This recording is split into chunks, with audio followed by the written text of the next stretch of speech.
lamentablemente lo que está pasando en Colombia, que hay mucho que están deformando a los niños, los están transformando en, ustedes saben en qué, en monstruos, para llamarlos mejor. Eh, qué bueno que estén ahí en los del chat.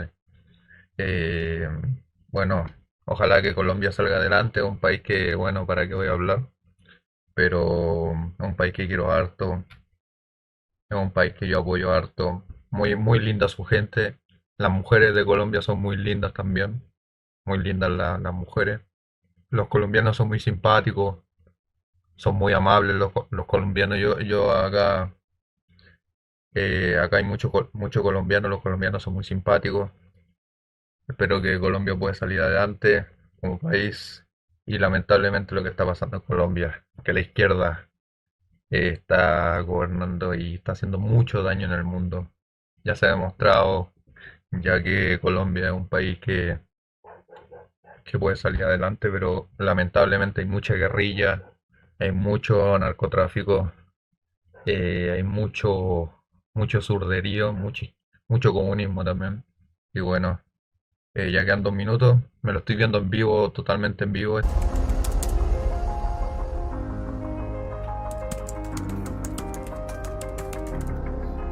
Hasta el último día nos vamos a encargar que ustedes no toquen un niño.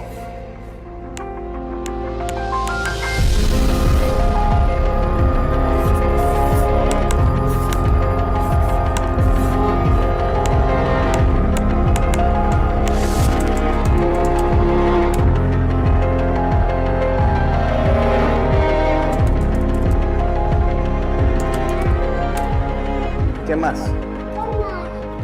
¿Quieres que me lleve? Me lo llevo aquí. ¿Segura? ¡Qué papaya! ¿Nos amo?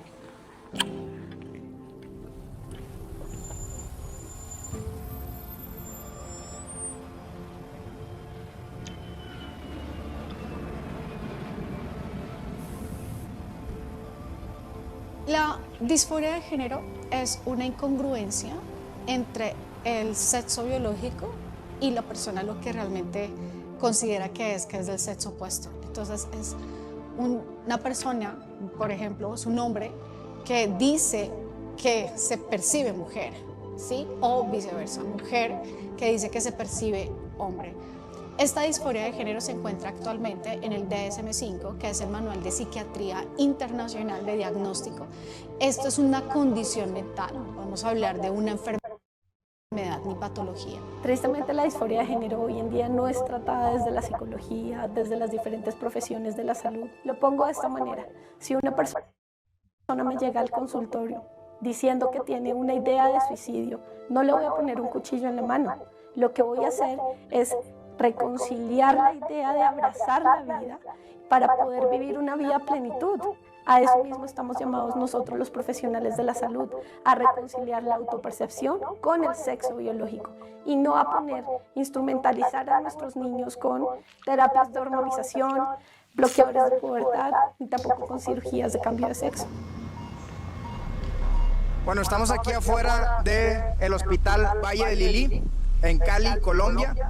En este hospital se encuentra la clínica de género fundada por el doctor Mario Angulo. Este doctor es la punta de lanza de la agenda transexual para los niños. Para bajarle la calidad. La punta de lanza de la agenda transexual para los niños aquí en Colombia.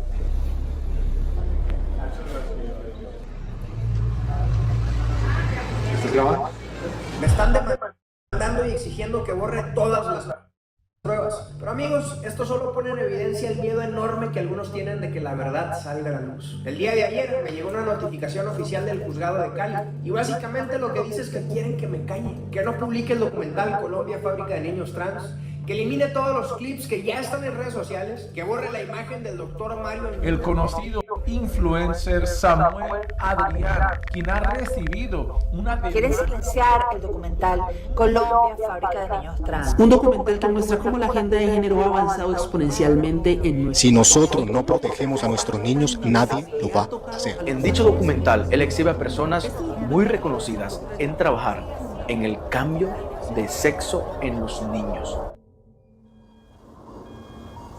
No hay ningún tipo de tratamiento para reafirmar la identidad biológica. Eso se ha intentado y ha sido un fracaso. Entonces, ¿el doctor Angulo fue el mismo que te dijo lo de para cuándo la mastectomía? Sí, a los 15, en la primera consulta.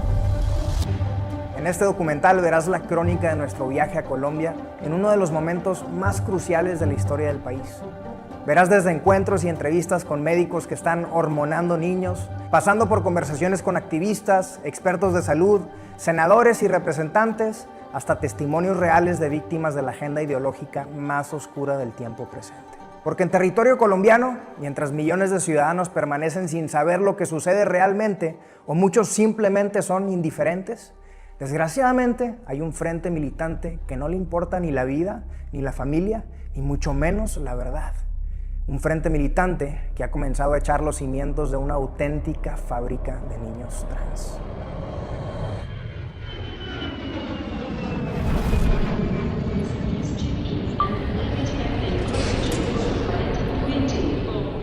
Bueno, en Colombia esto realmente arranca o empieza por allá en el año 82 con un caso experimental sobre la historia de un bebecito que a los 6 meses un perro muerde sus genitales y la decisión del médico, específicamente del médico Bernardo Ochoa, al que se le llama el padre de la cirugía pediátrica en Colombia, lo que dice es que a este bebé había que curarlo y la forma de curarlo era hacerle una vaginoplastia. O sea, un bebé hombre lo que terminan haciendo es convertirlo en mujer. Y la institución que debería proteger a los niños, el ICBF, es cómplice de esto. Y junto con la Clínica San Vicente de Paúl, con el médico Bernardo Ochoa, transforman a este bebé en una mujer. Y dan la orden a algunas fundaciones que lo iban a cuidar de que por favor lo criaran como una niña. Supuestamente para salvarlo y curarlo. No solo de las heridas físicas, sino también de las secuelas emocionales que, según sus tratantes, podrían surgir de crecer con un cuerpo mutilado en un entorno incapaz de comprender la diferencia y el trauma. Los médicos, si es que aún merecen ser llamados así, reconocen que se trataba de un procedimiento experimental, un pequeño inocente tratado como aquellas ratas de laboratorio, como si la vida humana fuera un simple objeto de prueba. Al bebé de Antioquia le hicieron una intervención que no solo fue física, sino ideológica y sistemática. A raíz de su caso, se firmó la sentencia T477, la cual prohíbe intervenciones irreversibles sin consentimiento de los menores de edad, estableciendo que la identidad de género es parte de la dignidad humana. Cuando uno lee la sentencia de la Corte, que es la 477 de 1995, claramente dice que este médico estaba haciendo un proceso experimental. Y eso realmente es lo que duele. Y ahí comienza todo. Pero otra cosa aún más aberrante, y es que El Tiempo, que es un medio muy conocido acá, saca una cifra de esa clínica. Y es que casos similares se han practicado cerca de 380 veces, al menos hasta el año 95. Y esto nadie lo sabe porque es que lo saben ocultar. De allá a la fecha han incrementado y ahora lo disfrazan de libre desarrollo de la personalidad o lo disfrazan del bienestar supremo del niño, algo que es totalmente tergiversado.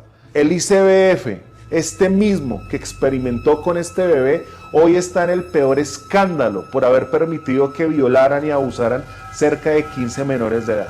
Este caso pionero ahora protege desde la Corte la autonomía personal de los menores frente a procedimientos médicos forzados. Una batalla había sido ganada, pero la guerra no había acabado y nuevos depredadores venían al acecho.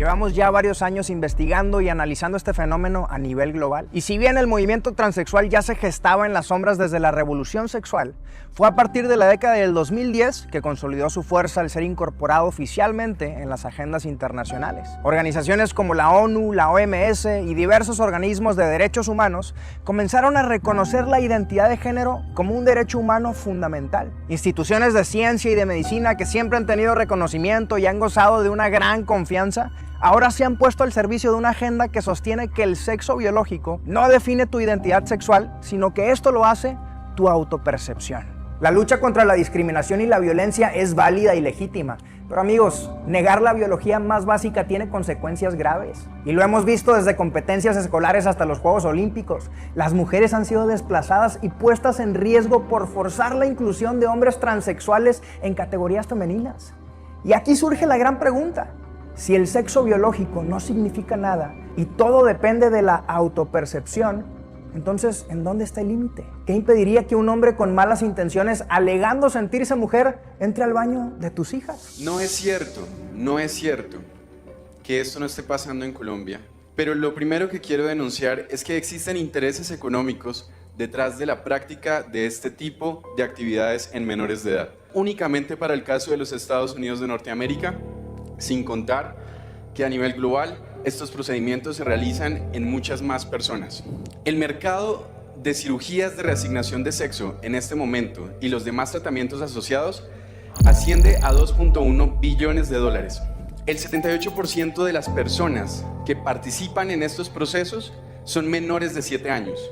La tasa de crecimiento de este mercado estima que para el año 2030 será un mercado de entre 3 y 6 billones de dólares. Este mercado representa a este día el 7% del mercado de cirugías cosméticas en el mundo. En algún momento yo invito a Agustín Laje a dar una conferencia aquí en Bogotá y el tema que él toca o su conferencia se basó mucho en infancias trans. Ellos en primer lugar te dicen: tu realidad, tu identidad depende de tu autopercepción, no de tu cuerpo. Tu autopercepción es lo que determina tu identidad. Muy bien, paso a autopercibirme mujer. Mi cuerpo sigue igual. Bueno, es que en verdad sí vamos a tener que modificar tu cuerpo. Naturalmente nacemos hombres o mujer.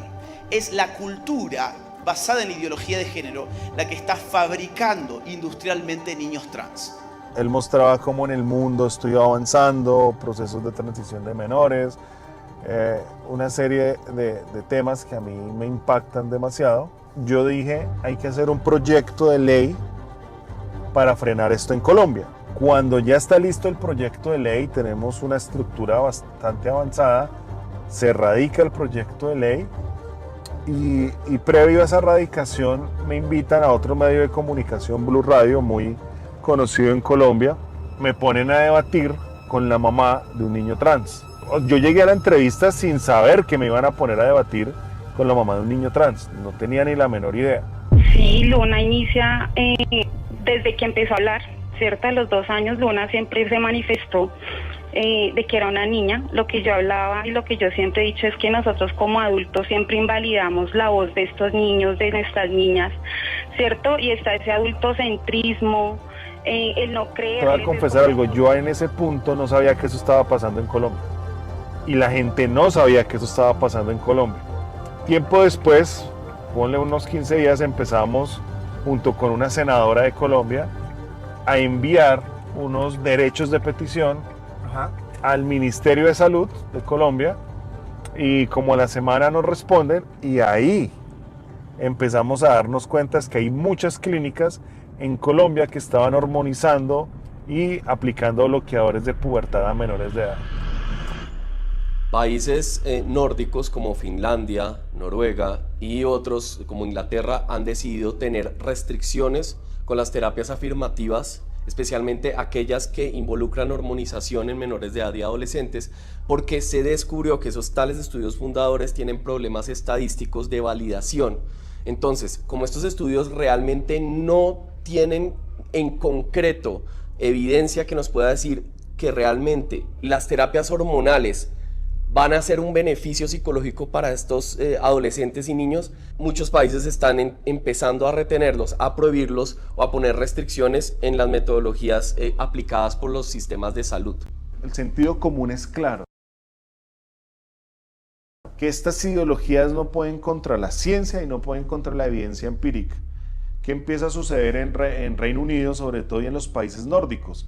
Que muchas personas que hicieron los procesos hormonales desde chiquitos, cuando crecen se dan cuenta que los habían engañado, que no les habían informado cuáles iban a ser las consecuencias a mediano y a largo plazo. En el caso de Suecia, cerca de 800 personas transexuales quedaron estériles. Cuando ellos se dan cuenta de este año, ellos dicen, me esterilizaron de manera forzosa, y cerca de 800 personas transexuales en Suecia exigen al Estado que los indemnice. En Reino Unido pasa lo mismo, se levanta una persona muy valiente, Kayla Blel, demanda en la clínica Tavistock y logran ganar esta demanda. Hoy el cierre del hospital Tavistock marca el final de una era y abre un intenso debate sobre los límites de la medicina, la ética y la protección de los menores. Todas estas organizaciones y sobre todo el negocio farmacéutico, al ver que empiezan a fracasar en Europa, empiezan a hacer un gran lobby y una presión en América Latina, y Colombia es el principal país donde este lobby lo estamos viendo. I'm the mother of a trans daughter. I will do everything that I can, along with millions of other people, to support and defend the rights of these trans young people.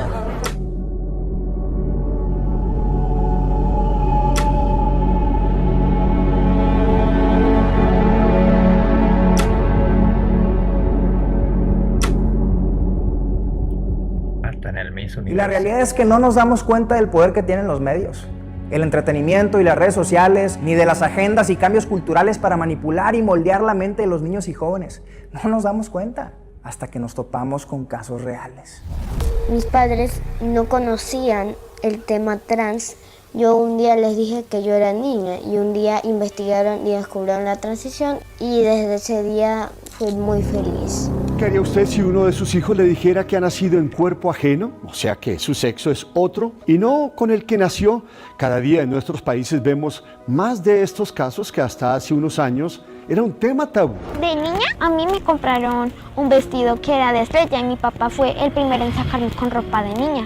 Mi proceso internamente lo vivo desde los 9 años. Desde esa edad siempre supe que quería ser un niño, a mí me gustaban siempre las cosas de hombres, que la ropa. La vida misma me ponía a veces carteles así enfrente de mi cara, literal. Y me decía como que, hey, tú eres Carla, pero estás en otro cuerpo. Pues nunca me sentí bien con mi apariencia física, con lo que yo veía. Yo soy Andrés Chávez. Yo soy Laura y esta es mi historia.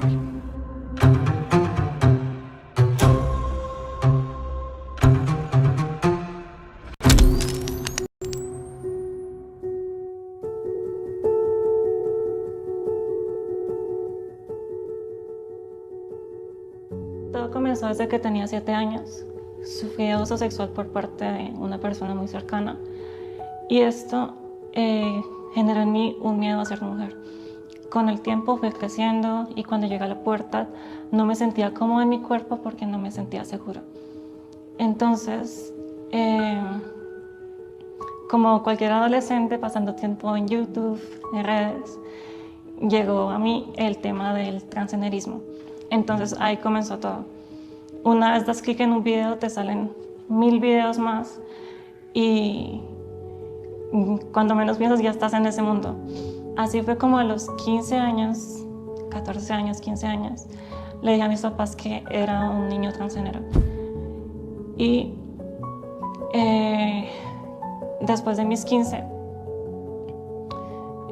tuve todo un proceso para tratar mi depresión por el abuso, porque por fin había contado el tema. Y por cosas de la vida terminé en la clínica de género.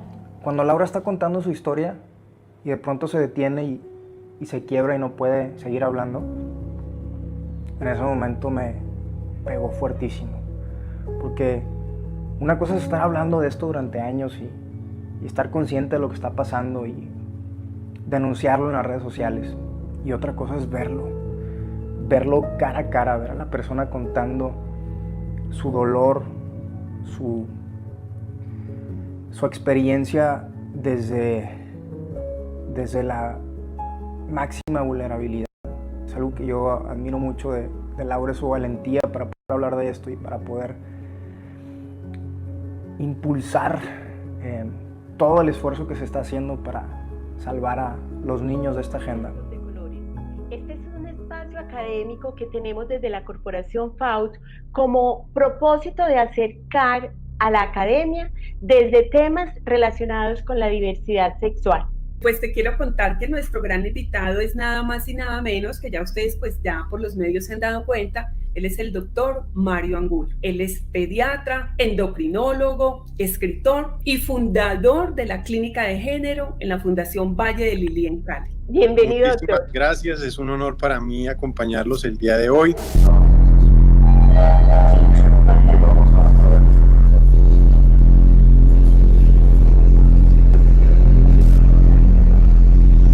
Es cámara oculta ya. ¿Qué tal, doctor? ¿Cómo está? Yo comencé con testosterona y los riesgos que me dijeron fue: te puede dar acné, te puede dar mucho calor. Ah, era hombre. Ah. Y esos fueron como los riesgos que me comentaron. Decían que una vez parara de tomar los medicamentos, pues todo volvía a la normalidad sin ningún problema. Una de las causas que veo como un común denominador en pacientes que he tenido en consulta y en personas de las cuales he leído autobiografías que han detransicionado, han sido, primero, que muchos de ellos han sido víctimas de abuso sexual. 2, han tenido padres maltratadores. 3, cuando desde el vientre han sido rechazados por su sexo. Esto también es una raíz profunda que, querramos o no, no podemos negar la espiritualidad del ser humano. Estas raíces de rechazo también marcan el camino de vida de una persona. Y finalmente, una desconexión de Dios, su fuente de vida. ¿En qué consisten los tratamientos de la clínica? Mira, nosotros hemos estructurado un equipo multidisciplinario: psiquiatría, psicología, pediatría, medicina familiar y endocrinología pediátrica, para dar manejo a todo lo que es la identidad diversa en niños y adolescentes. Trabajamos con pacientes menores de 18 años. Bien. Andrés es un hombre que nos va a contar su testimonio, su historia de cómo transicionó, primero socialmente, haciéndose pasar por mujer, pero después pasando por un proceso de hormonización cruzada para más tarde arrepentirse y abrazar su identidad verdadera. Entonces, bueno, vamos por él. Es una cámara oculta, ¿no? ¿Cierto? Se están infiltrando en la Yo en siento la que clínica, mi ¿no? historia es muy particular en el sentido que definitivamente, o sea, yo no debí haber sido homosexual. ¿Por qué? Porque en mi infancia pues jamás hubo, digamos, como manifestaciones, digamos, de la disforia como tal, como se puede ver ahora pues en los adolescentes, incluso pues en las infancias. Yo recuerdo que en esa época salió un programa de televisión, una novela, y en esa novela participaba una persona trans. Y yo cuando vi a esa persona, yo me hice la pregunta: ¿será que yo soy como esa persona? Empiezan a sufrir algo que se llama contagio social, la influencia por las redes sociales, la influencia por la educación o porque sus padres los influenciaron. Desde mi adolescencia sí, empecé a tener un fetiche por vestirme de mujer, usar prendas femeninas, pero no dejaba de ser, digamos, un fetiche. En medio de esa, digamos, de esa soledad, de esa desesperanza por no tener a nadie en quien confiar y a quien contar lo que me estaba pasando, obviamente yo le conté en ese entonces a una muy buena amiga: mire, me pasa esto, yo siento que no soy un hombre, sino que quiero ser una mujer, quiero vivir con una mujer, Entonces ella, pues obviamente en medio de su como desconocimiento y digámoslo así, en medio de como querer ayudar, ¿no? Ella trabajaba en una entidad de salud en Pasto, ¿no? Y obviamente en ese en ese entonces empezaban los activismos LGBT en Pasto. No es lo mismo un niño que crece en un hogar disfuncional y a eso le sumamos todas estas ideas seculares que vienen a través de la educación, que se las implementan desde muy pequeños y que adicionalmente no solamente los bombardean a través de la educación que reciben en el colegio o en los jardines, sino adicionalmente a través de los medios de comunicación, el arte, el entretenimiento y todas estas industrias que terminan bombardeándolos con cada vez más y más y más información.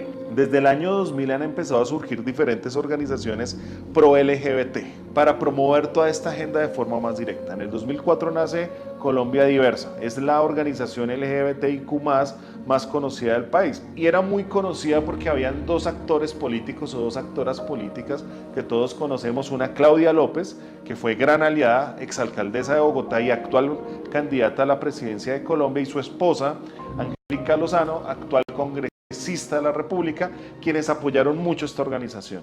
Esta organización como tal ha sido de las primeras que se puso a litigar en la Corte para promover toda esta agenda de las mal llamadas infancias trans. Se casan la alcaldesa electa de Bogotá, Claudia López, y la senadora Angélica Lozano. Sin lugar a dudas, un enlace que despierta el interés de los ciudadanos. Pero ¿qué tan común son las uniones entre parejas del mismo sexo? El Partido Verde dio a conocer el resultado de la encuesta para elegir su candidato único que los representará en las elecciones presidenciales de 2018. La senadora Claudia López fue elegida como la candidata presidencial. Entonces, esta persona, por trabajar en el sector salud, una entidad de salud, empezó a conocer activistas de la población LGBT. Entonces, esos activistas obviamente empezaban a meter como sus influencias, su ideología, cuando todavía Pasto eso estaba muy incipiente. Entonces ella conoció a una fundación LGBT. Conozco una psicóloga que trabaja con esta población, que ni sé qué, ni sé cuándo, bueno, y me remitió allá. Básicamente en dos sesiones ella me habló de nuevas masculinidades, de teoría de género, de teoría queer, o sea, encontré la solución a mis problemas. Profesionales de la salud que investigan cuáles son los efectos negativos de las terapias afirmativas son censurados, no los dejan hacer exposiciones en las universidades, no les permiten publicar sus papers en revistas indexadas porque las mismas revistas están controladas por poderes políticos e ideológicos externos a los intereses epistemológicos que deberían ser los que motivan la investigación científica. Entonces acá hay un problema grande. Si nosotros confiamos en la ciencia publicada en revistas indexadas, pero esa ciencia, como demostró Boghossian en 2018 y Sokal en los 90, está manipulada por intereses ideológicos y políticos, ¿qué sentido tiene que nos estemos basando en esos papers y en esa información, en esas revistas, para tomar decisiones tan delicadas como terapias para hormonizar niños o todo lo que tiene que ver con cómo nosotros los psicólogos tenemos que abordar la disforia de género, entre otras condiciones? Entonces nos están forzando de cierta manera en ciertos sectores, no digo que en todos, a los psicólogos, a los profesionales de la salud, para usar terapias afirmativas en lugar de tratar esto como lo que es. Hay situaciones psicopatológicas de por medio, no se va a curar y no se va a arreglar simplemente enviando al chico a hacerse un procedimiento de cambio de género. Y la primera vez que de verdad yo sentí asco, digamos, de que bueno, esto no está bien, es todos los años, como en todas partes, hacen en junio, ¿no? Hacen marchas del orgullo, y en Pasto las hacen desde 2010, 2011. Cuando se iniciaron estas marchas del orgullo en la ciudad eran muy clandestinas, digamos así. Las personas salían incluso como con miedo, con antifaces, pero eso en cuestión de 2 años eso cambió del cielo a la tierra, porque de 2015 para acá ya fue pues ya exhibicionismo, bueno, todo lo que pueden imaginarse. Y ese año precisamente, como yo estaba trabajando ahí en la secretaría, me era mostrando las tetas al aire. Logística, como que estar pendiente de los permisos de ellos, bueno, todo eso. Ese día vi 2 situaciones muy fuertes. Una compañera de oficina miró a un drag queen y ella se asustó, quería salir corriendo. Entonces yo la calmé, yo dije, no, tranquila, aquí estamos trabajando, ellos por allá, nosotras, pues, en ese entonces, decía, por acá no hay problema, pero no te vayas, tranquilo. ¿Quién no se va a asustar con ese monstruo, bro? Y la segunda situación es cuando ya terminó la marcha, que teníamos que estar pendientes ahí donde terminaba, cuando yo empecé a ver ya mucho adolescente, pues incluso menores de edad pensaría, y eso sí me impresionó. Eso fue algo que definitivamente no pude soportar ver. Se terminó pues el contrato ahí, llegó 2024, las crisis fueron mucho más fuertes, y en una situación fue que en un encuentro con un chico, después del acto, yo me sentí espantosamente mal y yo sí sentí que algo salió, a tal punto que yo ya empecé a tener pensamientos suicidas. Y apareció el Instagram de mi actual psicóloga. Fui al otro día a su consultorio y ella sí hizo un diagnóstico muy elaborado, muy responsable, pero a la vez ella se dio cuenta que de verdad necesitaba de transicionar. Ya no soporté más esa vida, ya no soporté más haber tenido como, digamos, todos esos 13 a 14 años así. Y cuando pasó eso, definitivamente yo sentí una liberación. Y yo lo asocio a Dios. No hay otra explicación, a Dios. Bueno, menos mal que se dio cuenta que ser trans no era lo suyo, menos mal. Pero bueno, más vale darse cuenta. Bueno, estamos aquí afuera del Hospital Valle de Lili, en Cali, Colombia. En este hospital se encuentra la clínica de género fundada por el doctor Mario Angulo. Este doctor es la punta de lanza de la agenda transexual para los niños aquí en Colombia. Me metí como infiltrado en el hospital. Tuvimos que preguntarle a 10 personas diferentes que nos enviaban con otros porque nadie sabía que existía aquí adentro una sección de género. Una sección en donde hormonan a niños, en donde los dejan infértiles, porque eso nos lo confesó el doctor. El riesgo, por ejemplo, de los bloqueadores hormonales con respecto a la fertilidad. En un niño biológicamente masculino, que se le coloque el bloqueador y que siga la ruta hacia una afirmación de género completa, no va a tener fertilidad, porque esos testículos nunca se desarrollan. Entonces esos testículos nunca van a ser capaces de producir esperma. La disforia de género es una incongruencia entre el sexo biológico y la persona lo que realmente considera que es del sexo opuesto. Entonces es una persona, por ejemplo, es un hombre que dice que se percibe mujer, ¿sí? O viceversa, mujer que dice que se percibe hombre. Esta disforia de género se encuentra actualmente en el DSM-5, que es el Manual de Psiquiatría Internacional de Diagnóstico. Esto es una condición mental, no podemos hablar de una enfermedad ni patología. Entre las causas para que una persona pueda llegar a sufrir de la disforia de género o que no se sienta conforme con su cuerpo y por ende quiera ser como el sexo opuesto, está traumas en la infancia, abuso sexual, violencia, maltrato, las mismas redes sociales o todos estos medios de comunicación que han incitado para que los niños se consideren, o adolescentes se consideren como el sexo opuesto, y los cambios en la pubertad en las mujeres, porque pues empiezan a haber estos cambios en el cuerpo que hacen que se sientan incómodas y por ende pues tengan esta disforia de género. En YouTube vi a una chica de mi misma edad que estaba transicionando a hombre y decía que los motivos para transicionar eran sentirse incómoda con su cuerpo. Entonces yo dije, no, es todo. Me identifico mucho con esto. Si el equipo considera de que hay una identidad transgénero, lo que se propone entonces es hacer un proceso afirmativo.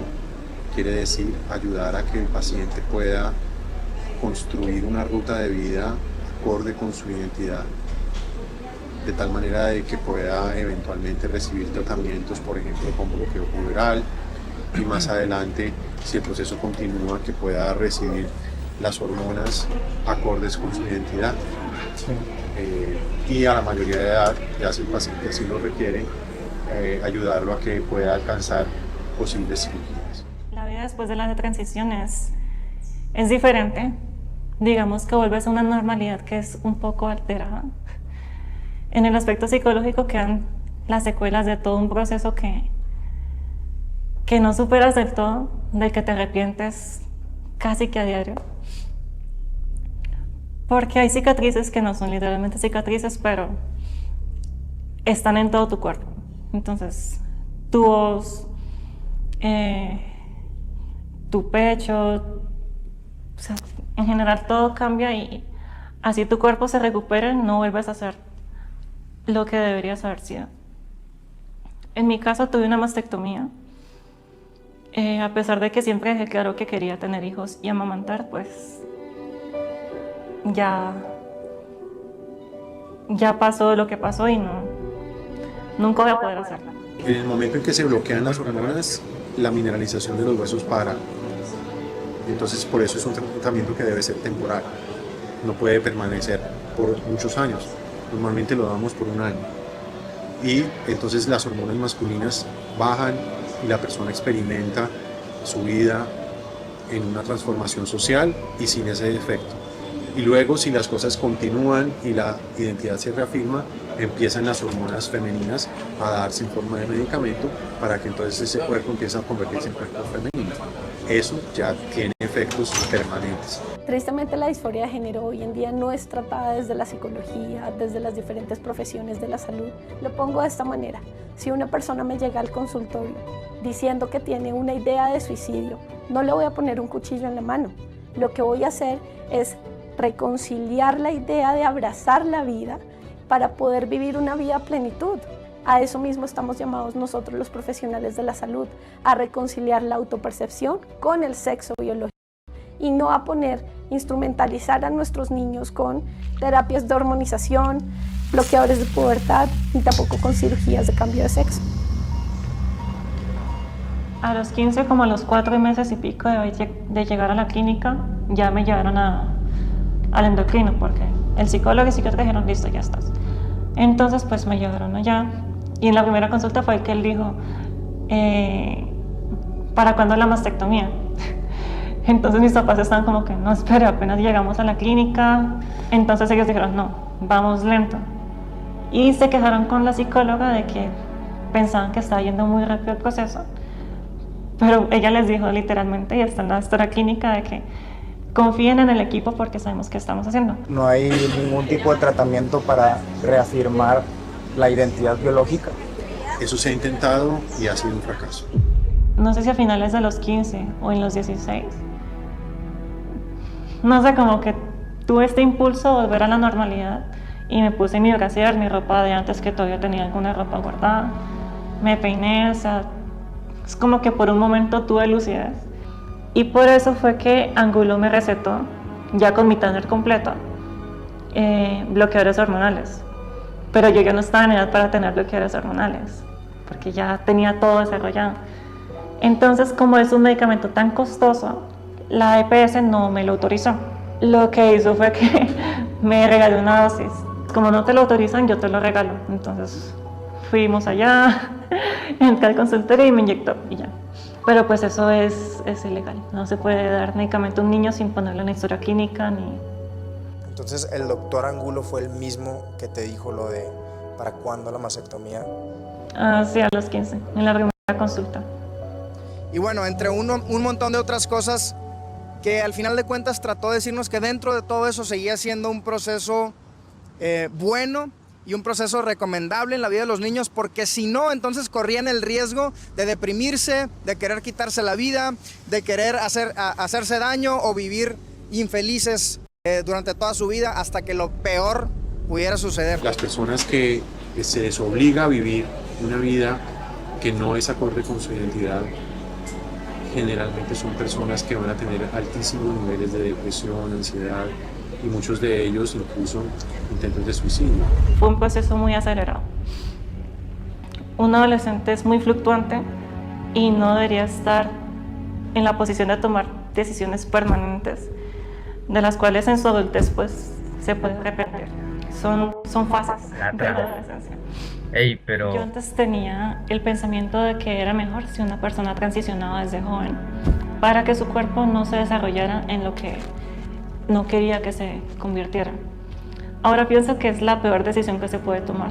¿Por qué? Porque la persona eventualmente va a madurar y es posible, como en mi caso y muchos otros casos, de que cuando llegue a la adultez y su cerebro por fin madure, se dé cuenta de que todo eso que construyó en su adolescencia no era lo que realmente quería. No se puede hacer un proceso de afirmación sin saber cuál es el origen.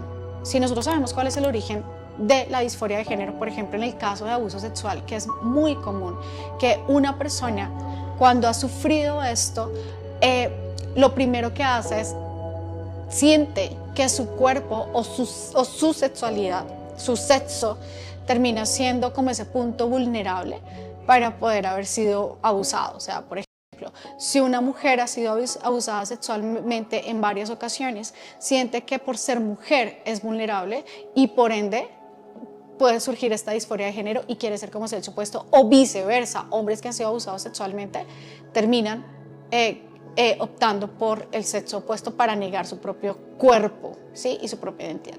Entonces es importante que la disforia de género arranque detectando cuáles son esas causas y no iniciando un tratamiento como estos.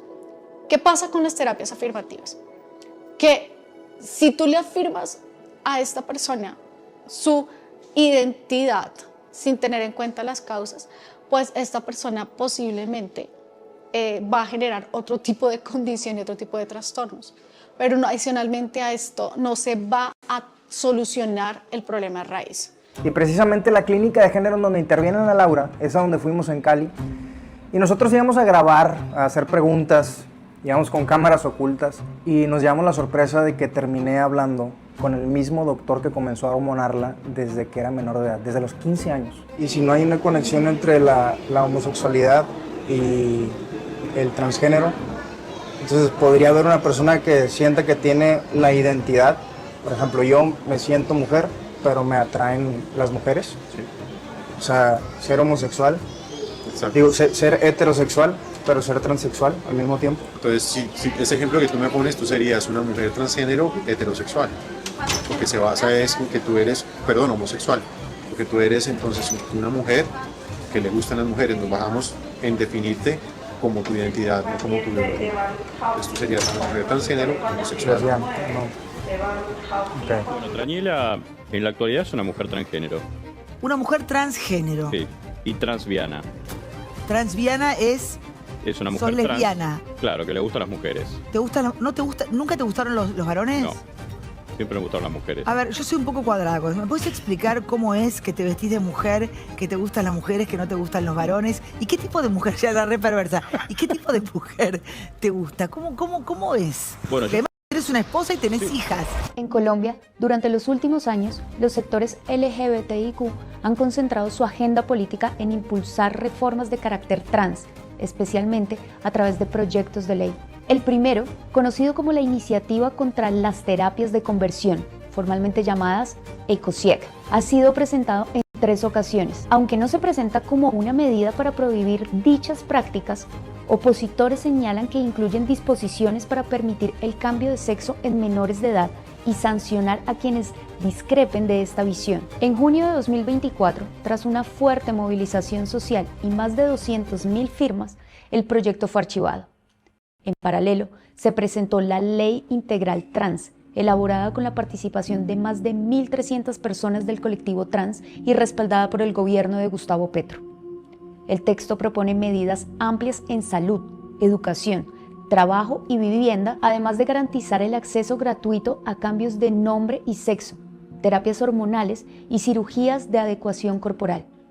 Uno de sus puntos más controvertidos es la atención médica integral para personas trans sin restricción de edad, abarcando también a niños y adolescentes. Vamos rumbo a Bogotá y hoy vamos a ir al Congreso, nos van a recibir para platicar con algunos senadores y congresistas sobre ese tema. Vamos a ver qué nos dicen.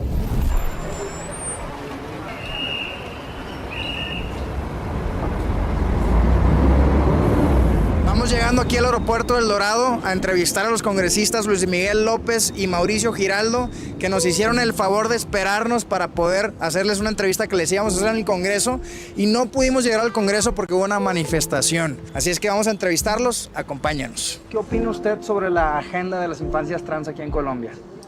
Bueno, es una agenda profundamente ideológica que no tiene, por supuesto, base científica, pero que entre otras cosas ataca a nuestros niños, su inocencia, que es de mucho cuidado, que la verdad es preocupante lo que sucede hoy en Colombia alrededor de esto y tenemos que hacer algo para prohibir esto, que esto no puede pasar en Colombia. Senador, nosotros estamos aquí en Colombia desde un par de días haciendo un documental, recopilando información sobre la agenda trans, específicamente la agenda trans en las infancias de Colombia, en los niños de Colombia. ¿Cuál considera que es el papel del Congreso en este tema?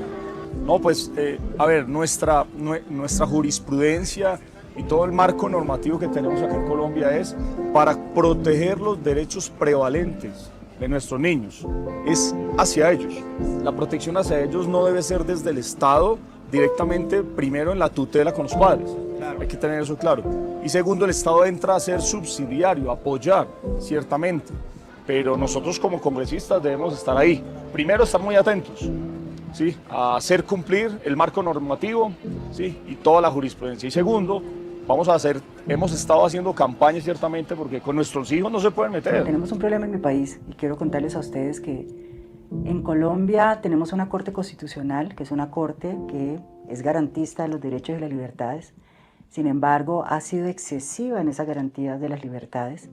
Y en el caso puntual de las infancias trans, la Corte ha proferido, los fallos que ha proferido en un caso particular los están convirtiendo en un fundamento general y se están produciendo o expidiendo por parte del Gobierno Nacional a través de las entidades, Supersalud, Ministerio de Salud, directrices y lineamientos en las cuales esas medidas que eran para un caso particular se están convirtiendo en una norma general que permite a los niños sin ningún control empezar a experimentar y empezar a exigir unos cambios y unas situaciones que afectan el curso, el desarrollo biológico de la niñez. Entonces es peligrosísimo. Si no se involucran los padres, si no hay una participación, no se involucran realmente en este tipo de procesos, pues las voces minoritarias ganan. No cabe duda de que la Colombia que soñamos, una nación reconciliada, justa y con futuro, depende hoy en gran parte de cómo cuidamos y protegemos a nuestros niños. Vivimos en un país que ha cargado con décadas de violencia, desigualdad y corrupción, pero hoy enfrentamos una amenaza diferente. Ideologías que bajo un disfraz de amor e inclusión están penetrando los sectores más vulnerables y sembrando confusión en los corazones más inocentes. Esta vez, el ataque no es con armas, sino con mentiras que buscan moldear la mente de quienes aún no tienen la capacidad de defenderse. Un mensaje para la Fundación Santa Fe, un mensaje para la Clínica El Valle de Lili, un mensaje para Profamilia. Hasta el último día nos vamos a encargar que ustedes no toquen un niño. La dignidad humana no es los fármacos, eso no es dignidad humana. Dignidad humana es defender sus vidas y ahí los acompaño. Pero con los niños, Fundación Valle de Lili, Fundación Santa Fe, no se metan. A mi Laura del pasado yo le diría que no es necesario esconderse en una identidad masculina para sentirse segura, que puedes crecer como mujer y lograr todo lo que quieras lograr sin ningún problema y sin necesidad de estarte hormonando y cambiando tu identidad. Tienes todas las oportunidades para lograr todos esos sueños que tienes y no vale la pena hormonarte, cortarte, quitarte partes de tu cuerpo para ser otra cosa, porque tal cual estás perfecta. Una joven de 23 años denunció a la Fundación Valle de Lili por presuntamente haber realizado un diagnóstico apresurado que la llevó a un procedimiento para el cambio de género. Nicole Buitrago, ¿qué se sabe hasta ahora de este caso? Ana Milena, buenas tardes. La denuncia formal fue radicada la semana pasada ante un juzgado civil en la ciudad de Cali, precisamente por la defensa de esta joven llamada Laura. Pero realmente esta historia inicia en el año 2017, cuando la joven, para ese momento que tenía 15 años de edad, manifiesta estar viviendo difíciles momentos con su salud mental, episodios de depresión y ansiedad, porque precisamente no se sentía identificada del todo ni como con su género y su aspecto físico. Pedro Contreras es el representante de Laura, la joven de 23 años de edad que denuncia haber sido sometida a un proceso de transición de género, guiada por un equipo médico de la Fundación Valle de Lili en Cali. Este tratamiento, según la defensa, inició sin ningún consentimiento informado o autorizaciones previas que el centro médico debía solicitar. La historia comienza con un abuso sufrido cuando estaba en una edad muy temprana, entre 5 y 7 años, y ella crece entonces con miedo a ser mujer. Alegan ante la justicia que los especialistas del centro hospitalario le habrían entregado un diagnóstico apresurado, con el que iniciaron un tratamiento irreversible, en el que incluso se le dio la autorización para realizarse una masculinización torácica, procedimiento quirúrgico en donde se extirpa el tejido mamario y crean un contorno de pecho masculino. Ellos arrancan a intervenirla, pero en ningún momento les hacen firmar, y esto lo dicen tanto la mamá como el papá como Laura, les hacen firmar el consentimiento informado que la ley exige, que en estos casos la jurisprudencia ha dicho que tiene que ser cualificado. Ellos no tienen memoria de haber firmado ese consentimiento informado, y cuando nosotros, el equipo jurídico, le pidió a la clínica que nos lo enviara, se lo pedimos 3 veces, nunca nos lo hizo llegar. Luego de realizarse este procedimiento, la joven manifestó que no se sentía cómoda y quería revertir el resultado. Decidió alzar la voz y buscar guía profesional para volver a tener aspecto de mujer y emprender esta batalla jurídica. Esto es en 2020, ella dice: yo soy Laura, soy mujer y todo lo que hice fue un error. Pero ojo, porque dentro del tratamiento ella también lo manifiesta. Y esto es muy temprano en 2017, segunda mitad de 2017. Y esto es muy relevante que lo sepa la gente, porque los médicos debieron haberlo tenido en cuenta para el diagnóstico. Cuando usted habla de disforia de género, es una persona que de manera permanente tiene inconformidades con su cuerpo porque piensa que el sexo es el opuesto. Ella no lo mostró de manera permanente. Este caso ha despertado de nuevo un debate sobre el vacío legal que existe frente a las leyes que regulen y estipulen los parámetros para estos procedimientos de transición de género. Por eso quiero ser muy claro, esta demanda no nos va a detener, no nos vamos a echar para atrás. No vamos a borrar absolutamente nada, no vamos a escondernos. Al contrario, tenemos la responsabilidad moral de seguir adelante. Porque cuando alguien intenta silenciarte usando la ley como arma, lo que realmente te están diciendo es: por favor, no le digas a la gente lo que descubriste. Y lo siento mucho, pero eso no va a pasar. Así es que si el plan era meterme miedo, no les funcionó. Si el plan era detener el estreno del documental, fallaron. Por último, quiero hablarte directamente a ti, porque aquí es donde tú entras. Este documental fue posible gracias al esfuerzo, trabajo y valentía de muchas personas que decidieron involucrarse y alzar la voz. Pero también gracias a los miembros de Fundamento, quienes con su membresía no solo impulsan proyectos como este, sino que además se preparan para dar la batalla cultural, fortaleciendo su criterio, formándose y aprendiendo a defender la verdad cuando muchos prefieren guardar silencio. Así es que si aún no eres miembro de Fundamento, únete y ayúdanos a que la verdad llegue a donde ellos no quieren que llegue. Tu apoyo hace toda la diferencia en esta batalla. Bueno, para ser terminado. No se trata de la demanda, no se trata de un doctor incómodo, se trata de una industria que durante... Muchas gracias por mirar, apoyen.